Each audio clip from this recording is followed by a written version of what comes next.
دوستو آج ہم پیٹر تھیل کی فیمس بک 0 to 1 کی سمری دیکھنے والے ہیں۔ یہ بک بزنس سٹارٹ اپ کے لیے لکھی گئی بیسٹ بک میں سے ایک جانی جاتی ہے، اور اس بک کے آتھر خود بھی ایک بلینئر بزنس مین ہیں جنہوں نے ایلون مسک کے ساتھ مل کر پے پال بنائی تھی۔ اس بک میں آتھر نے ان فنڈامنٹلز کی بات کی ہے جو کوئی بھی بزنس سٹارٹ کرنے کے لیے امپورٹنٹ رول پلے کرتے ہیں۔ آتھر کہتے ہیں کوئی بھی بزنس سٹارٹ کرنے کے لیے آپ کے پاس دو آپشنز ہوتے ہیں، 0 to 1، 1 to n۔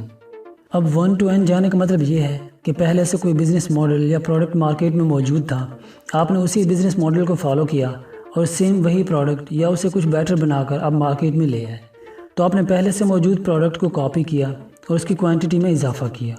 اور یہ کوئی غلط نہیں ہے، بہت ساری کمپنیز سیم پروڈکٹ بناتی ہیں اور لوگ اپنے انٹرسٹ کے حساب سے کسی کو چوز کرتے ہیں۔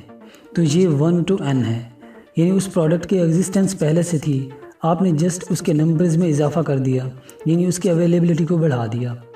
جہاں تک بات ہے 0 to 1 کی، تو یہ موسٹ افیکٹو روٹ ہے مارکیٹ میں مونوپلی کریٹ کرنے کا، یعنی آپ کوئی ایسا بزنس ماڈل یا پروڈکٹ مارکیٹ میں لے کر آئے جس کا اس سے پہلے وجود ہی نہیں تھا اور نہ ہی اس کا کسی کو آئیڈیا تھا، تو آپ 0 سے 1 کی طرف آئے، یعنی جو چیز ایگزسٹ ہی نہیں کرتی تھی آپ نے اس کو ایگزسٹنس دی۔ اس کی بیسٹ ایگزامپل فیس بک اور پے پال ہیں۔ فیس بک سے پہلے کوئی انٹرنیشنل سوشل سائٹ موجود نہیں تھی اور پے پال سے پہلے کوئی انٹرنیشنل پیمنٹ میتھڈ موجود نہیں تھا۔ اب ان دو بزنس روٹس کے اکارڈنگ مارکیٹ میں دو طرح کا انوائرمنٹ ہوتا ہے، ایک مونوپلی اور دوسرا کمپٹیشن۔ مونوپلی کا مطلب ہے کہ آپ کوئی ایسی سروس پرووائڈ کر رہے ہیں جو اور کوئی نہیں دے رہا، اس طرح سے مارکیٹ پر آپ کا کنٹرول ہوتا ہے اور لوگوں کو آپ کی مرضی کی پرائس پے کرنی ہوتی ہے کیونکہ ان کے پاس آپ کے علاوہ کوئی دوسرا آپشن ہی نہیں ہوتا۔ تو مونوپلی آپ تبھی کریٹ کر سکتے ہیں جب آپ 0 سے 1 کی طرف جاتے ہیں۔ دوسرا انوائرمنٹ ہے کمپٹیشن۔ کمپٹیشن کا مطلب یہ ہے کہ وہ پروڈکٹ یا سروس جو آپ دے رہے ہیں وہی سیم چیز دوسرے بھی دے رہے ہیں، تو اس طرح سے سیم پروڈکٹ کے لیے مارکیٹ میں کمپٹیشن آتا ہے۔ ایسے میں آپ کی سروس کے پرائسز ایک لیمٹ تک آپ رکھ سکتے ہیں کیونکہ کسٹمر کے پاس آپ کے علاوہ دوسرے آپشنز بھی ہوتے ہیں۔ وہی سیم چیز آپ کے کمپٹیٹر سے اسے کم پرائس میں ملے گی تو وہ اسے پریفر کرے گا، تو یہاں پر آپ کی گروتھ لمیٹڈ ہوتی ہے۔ تو اگر آپ ان لمیٹڈ گروتھ کرنا چاہتے ہیں تو آپ کو مونوپلی کریٹ کرنا ہوگی، اور وہ آپ تبھی کر سکتے ہیں جب آپ کوئی نئی سروس مارکیٹ میں لاتے ہیں جو آپ سے پہلے اور کوئی نہ دے رہا ہو، یعنی آپ کو 0 سے 1 کی طرف آنا ہوگا۔ آتھر نے یہاں پر 0 سے 1 کی طرف جانے والے بزنس کے 4 کریکٹرسٹک بتائے ہیں۔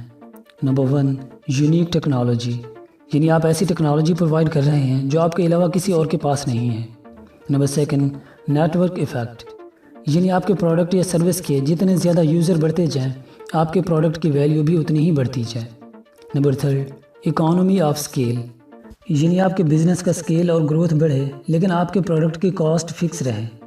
جیسے آپ ای بکس بنا کر سیل کرتے ہیں تو آپ کو بس ایک ہی بار وہ ای بک بنانی پڑتی ہے، اس لیے اسے جتنا لوگ بھی خریدیں گے آپ کا اس پہ کوئی پیسہ نہیں لگے گا، اس لیے پرائس بھی فکس رہے گی اور سارا پیسہ آپ کو پروفٹ میں ملے گا۔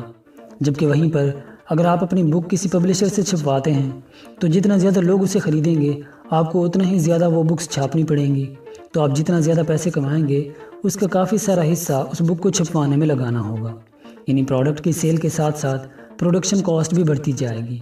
جبکہ ای بک میں نہ تو اس کا سٹاک ختم ہونے کی پرابلم ہوتی ہے اور نہ ہی اس کی پروڈکشن کاسٹ کی پرابلم ہوتی ہے، تو آپ کو ایسے پروڈکٹ چوز کرنے ہیں جن کی ویلیو پر زیادہ پیسہ لگانے کے بجائے آپ کو زیادہ سے زیادہ نیٹ ورتھ ملے۔